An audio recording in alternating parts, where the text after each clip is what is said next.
जी, राज English में आपका स्वागत है। एम.एच. अब्रम्स की इस सीरीज़ में आज हम लोग टच स्टोन पे चर्चा करेंगे। टच स्टोन, इसके अगर जो लिटरल मीनिंग पे हम जाते हैं तो टच स्टोन एक टाइप का जो है पत्थर होता है और इस पत्थर को यूज़ किया जाता है सोने की क्वालिटी को टेस्ट करने के लिए। अच्छा, अब आपके मन में ये आएगा कि ये पत्थर, जैसे मान लीजिए कुछ जौहरी रहे होंगे, तो सोना अच्छा है कि बुरा है, वो कोई लोग उसको देख करके बताते होंगे कि अच्छा है कि बुरा है। जितनी आँखें उतने टाइप।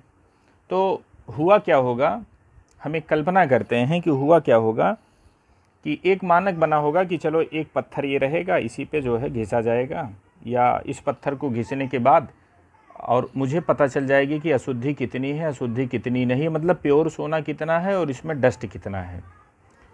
तो जौहरी लोग मिलकर के क्या किए होंगे कि एक अपना कोई मानक बनाए होंगे और उस मानक में उन्होंने बेस्ट तरीका पाया होगा कि अच्छा, इस पत्थर पे घिसने के बाद सारे लोगों को एकदम एग्जैक्ट पॉइंट पता चल रहा है कि हाँ, एकदम तार तार हो जा रहा है कि सोना पता चल जा रहा है।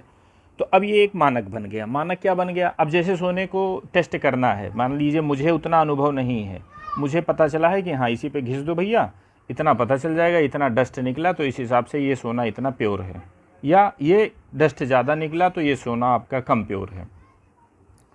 ऐसे पोएट्री को जज करने के लिए, जैसे मान लीजिए मैंने एक पोएट्री लिखी, अब ये पोएट्री अच्छी है कि बुरी है, इसको जज करने के लिए कुछ मानक बना है।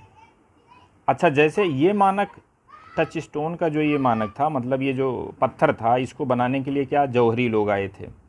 जौहरी लोगों ने निर्धारित किया कि भैया ये पत्थर उठा लो, इसी पे घिसा जाएगा तब पता चलेगा। ये जो मानक बना, ये मानक किसने बनाया?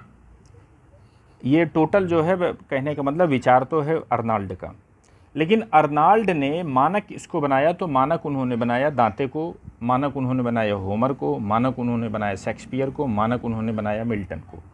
उन्होंने ये कहा कि 4 लाइन आप शेक्सपियर की ले लो, या 4 लाइन आप मिल्टन की ले लो, या 4 लाइन आप होमर की ले लो, या दांते की ले लो, किसी की एक 4 लाइन ले लो।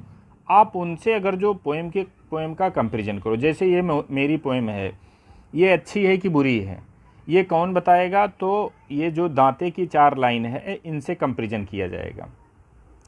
जब कंपैरिजन में आप लगभग इनसे मिलती जुलती चीज़ें यहाँ पे हमको अगर जो मेरी पोएम में मिल रही हैं तो ये माना जाएगा मेरी पोएम बड़ी अच्छी है, नहीं मिल रही हैं तो ये माना जाएगा मेरी पोएम बड़ी बुरी है। यही है टच स्टोन मेथड।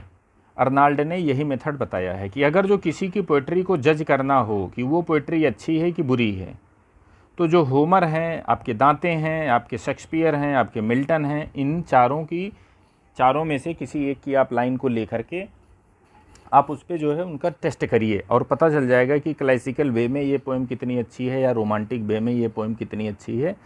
ये इन्होंने एक तरीका ईजाद किया है और इन्होंने राइटर भी लगभग फिक्स कर रखे हैं कि इन्हीं चारों के मानक पे आपको खरा उतारना है। कहने का मतलब जैसे आपके दांते हो गए, होमर हो गए, आपके जो शेक्सपियर हो गए, मिल्टन हो गए, इन्हीं की 4 लाइन आप लेंगे। ये नहीं जिसका मन हो उसकी तुम 4 लाइन ले।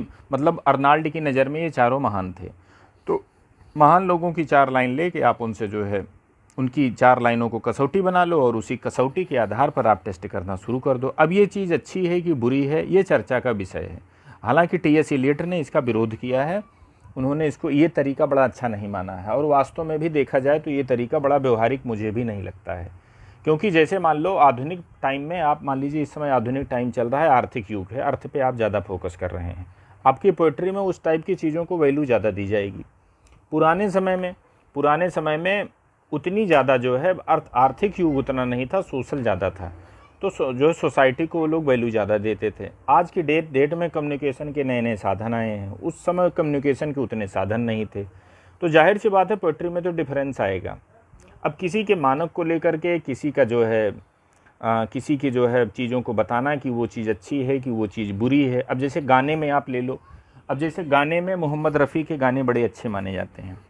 मैं मोहम्मद रफ़ी का, जैसे मान लीजिए टच स्टोन मेथड यही है कि मोहम्मद रफ़ी की मैं 4 लाइन ले लूँ, अब उन्हीं के आधार पर जो आधुनिक सिंगर हैं, जो पॉप गाते हैं, रैप गाते हैं, मैं उनका अगर जो मूल्यांकन करना शुरू कर दूं और मैं बता दूं कि नहीं ये गलत है, तो रफ़ी की शैली दूसरी थी, रैप वालों की शैली दूसरी है, तो फिर जाहिर सी बात है, फिर उनके मानक पर ये खरे नहीं उतरेंगे। तो अब ये अगर जो बता दिया जाए कि नहीं ये रैप सिंगर बेकार है या ये जो है पॉप सिंगर बेकार है, तब तो ये कहना बड़ा उचित नहीं। उनका अलग ट्रेडिशन है, पॉप सिंगर्स का अलग ट्रेडिशन है, और जो है रफ़ी साहब का अलग ट्रेडिशन है।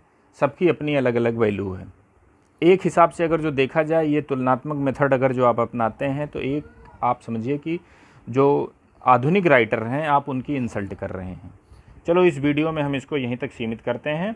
नेक्स्ट वीडियो में हम नेक्स्ट टॉपिक के साथ इसके मिलते हैं। अगर जो वीडियो आपको अच्छी लगेगी तो चैनल ज़रूर सब्सक्राइब कर लीजिएगा।